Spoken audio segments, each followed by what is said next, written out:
Well, hey guys, in today's video, I'm going to be talking about exfoliating because I'm getting a lot of questions in not only the comments here on YouTube, but also over on my Instagram about how often to exfoliate, what's a good product to exfoliate for X, Y, and Z. So I thought I would cover that in today's video.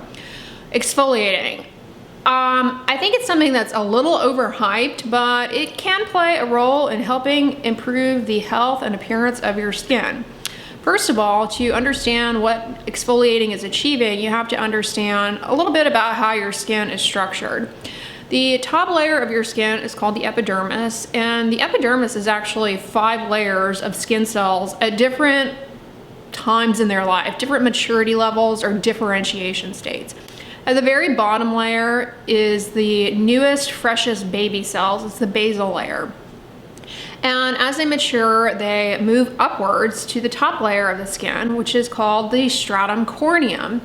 And once they get there, they are basically dead, and they flatten out and they form what's almost like the shingles on a roof of a protective layer on the top of your skin. That's called the stratum corneum.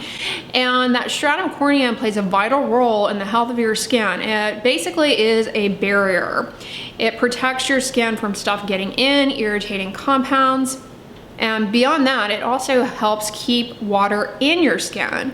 So as that barrier becomes compromised, you have more loss of water out of the skin, can lead to dryness, irritation, flares of acne, and skin problems. When you exfoliate, what you're doing is taking away part of the stratum corneum and kind of evening out that top dead layer, depending on how often you're exfoliating and what you are using to exfoliate. I'll get into the types in a moment.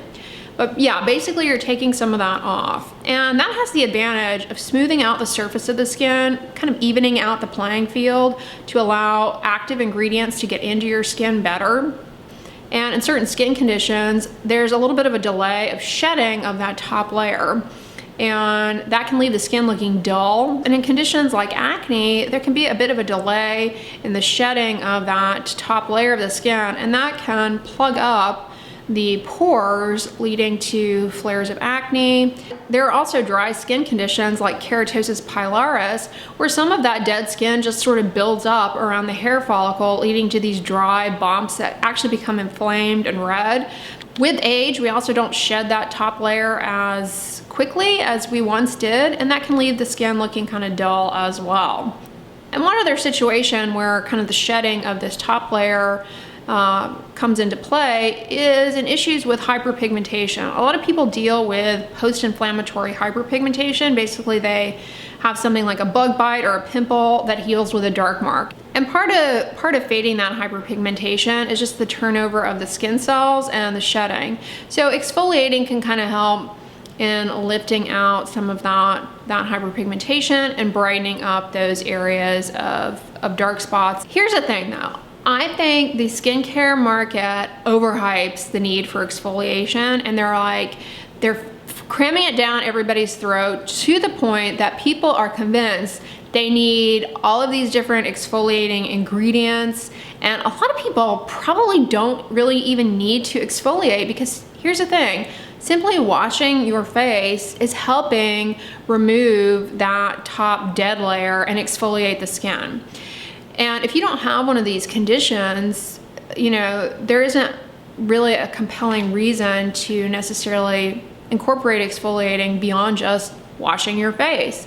Exfoliating can be harmful because, as I said, that top dead layer of your skin, it serves as a barrier protecting your skin from the outside world, and it also keeps water in. So over-exfoliating can lead to a lot of irritation and dryness, and that can cause flares of acne. So it's a bit fickle, a bit tricky, and in my opinion, it's overhyped, but it definitely plays a role in improving certain skin conditions. There are 2 types of exfoliants to think about when considering exfoliating. There are physical exfoliants and chemical exfoliants. Physical exfoliants include things like scrubs, apricot scrub, walnut scrub, sugar scrub, salt scrub. Brushes, specifically those spin brushes, they are physical exfoliants. And then the procedure microdermabrasion and a lot of there are a lot of products that are like microdermabrasion products that have some kind of physical exfoliant in them. Not quite the same as the in-office microdermabrasion, but anyways, yes, that's a type of physical exfoliation. Microblading and shaving, you're kind of removing that top dead layer just by the action of shaving. On the other hand, you have chemical exfoliants. These are acids, specifically alpha hydroxy acid and beta hydroxy acid. Alpha hydroxy acid is water soluble and kind of penetrates the skin a little bit more deeply, whereas beta hydroxy acid is oil soluble and focuses in the pores. Alpha hydroxy acid also can hold on to water in the skin, so it has moisturizing properties. Now, which one to choose? Personally, I favor chemical exfoliants over physical exfoliants because I find that they are less problematic and have more of a specific role in different skin conditions. When it comes to the physical exfoliants, there's more room for error and they can cause a lot more irritation. People have a tendency to overdo it with them, scrub too hard, and that can really get you into a lot of trouble. I use physical exfoliants on my feet. Why? Because that is where the stratum corneum is the thickest. The soles of the feet and the palms of your hands. I use things like, anytime I get a scrub sent to me or in my FabFitFun box, I'm using it on my feet. I don't use physical exfoliants on my face. The only one that I would entertain using or have used is a gentle silicone face brush, those battery operated ones like the Luna Foreo or whatever. Those are not necessary, but they are kind of nice for people who have a tendency to rub too hard on their face when they're washing their face. So the silicone face brush I'm okay with. I think it's a nice tool for people who have a tendency to overdo it with brushing, but I don't recommend like the spin brush. I think it's just too harsh, and I've always said that. But the silicone ones, they can be helpful. Now, people who benefit from using a physical exfoliant on the body are people who have keratosis pilaris. That's a dry skin condition that leads to those little bumps of built up dry skin. They can benefit from using a washcloth, just some gentle rubbing of those areas to kind of smooth things out. That can help a lot. But people with that condition, they also have to be careful because at its root, it's a dry skin condition. So overdoing the exfoliation can really actually end up making the condition quite worse. But a little bit of gentle physical exfoliation with a washcloth is fine. Speaking of brushes, the other physical exfoliant I forgot to mention, which I have a video on, is the dry brushing. I don't recommend that. That can actually cause a frictional dermatosis. So I'm not a fan of that. I think, I would worry more about, like I said in that video, amyloidosis. Now, moving to the chemical exfoliants, those are ingredients that they have a role in certain skin issues for sure.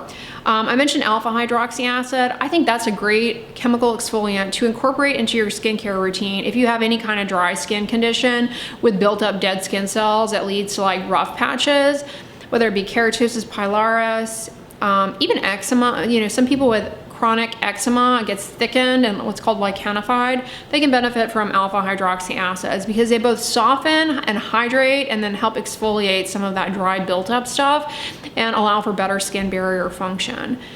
Also, people who have mature skin and experience a bit of a age-related delay in the natural turnover and shedding of the stratum corneum, I think alpha hydroxy acid is a good ingredient to incorporate either on the face in a facial moisturizer. You're getting the moisturizing benefits and then just kind of smoothing out that top layer. In a body moisturizer, I will list some down below. I'm a big fan in terms of alpha hydroxy acid products of Alpha Care. You can buy it at Ulta. Also for the body, good old amlactin or lachydrin creams. These are alpha hydroxy acid body moisturizers. They're really good. So I'll list those down below. I think they're really good for people who have dry skin conditions. Alpha hydroxy acid is also going to be beneficial for people who have hyperpigmentation issues that they're looking to brighten up, it will help in the turnover of those areas of hyperpigmentation. And it's likely that you're using some other active ingredient to treat hyperpigmentation, and the AHA in another product will help those penetrate better. BHA is best for people who have oily skin and acne and problems with the pores clogging up, and that can be incorporated in a skincare routine, either in a face wash form. You just lather it to the area of concern, whether it be on the face or on the body. That salicylic acid or BHA will concentrate in the oily surfaces and stay there, and then you rinse the lather off. I like that because it's less irritating, but you also can use a leave-on BHA product. I'm a huge fan of the Paula's Choice BHA Exfoliant. That is a great product for people with oily, acne-prone skin. Now, for people with really sensitive skin, a chemical exfoliating ingredient that you might want to consider incorporating, because it's very gentle, is one that includes polyhydroxy acids. Polyhydroxy acids are super gentle. They exfoliate very, very gently, and they're also really hydrating for the skin. They're gentler than alpha hydroxy acids. They're a better choice for people who have like rosacea, for example, and are looking for something to kind of even out their skin, smooth out their skin, and brighten things up. Polyhydroxy acids are a good ingredient. How frequently should you be exfoliating? That actually depends on your skin concern, your background skin type, and what type of exfoliant you're using. If you're using a scrub, again, like I said, I don't recommend them, but twice a week. But things like a washcloth, you're probably using every time you bathe, and that's just fine. The best way to reduce over exfoliating, that once you rinse the skin and you get out of the shower, you apply a moisturizer right away. That way you have smoothed out the skin, and then you're using the moisturizer to kind of help with that bit of barrier loss that has just occurred. If you're using a chemical exfoliant, it depends on the product. Read the instructions. Some products have a higher percentage of the acid and are meant to be used with a short contact time. They're frequently marketed as masks. So read the instructions on those. Make sure that you're following them, you're not doing too much. A lot of them will encourage you to use it maybe every other night or 2 to 3 nights a week. But if you have acne, there's a very good chance that you are using an acne product like a salicylic acid face wash. There's a good chance you're using that daily. You see how it really depends on what it is that you're going after. And if you have dry skin, you're likely using a moisturizer, maybe one that has AHA in it, on a daily basis. Adding more exfoliating ingredients doesn't really help you.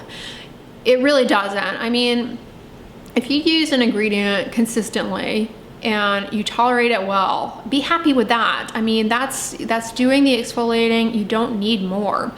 I see this all the time. I get questions like, I've been using a BHA face wash and I want to incorporate an AHA, and can you recommend a blah, blah, blah. And before you know it, the person is actually using a lot of exfoliating ingredients.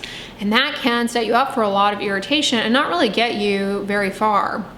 So don't feel compelled to use more ingredients, especially if your skin is looking healthy and you're not having any problems. There's no need to stir the pot. But companies will have you believe that you absolutely have to. To be frank, unless you have some of these conditions that I mentioned here where you can benefit from a little bit of exfoliation, you don't need to be exfoliating. Like, I get questions from younger people all the time.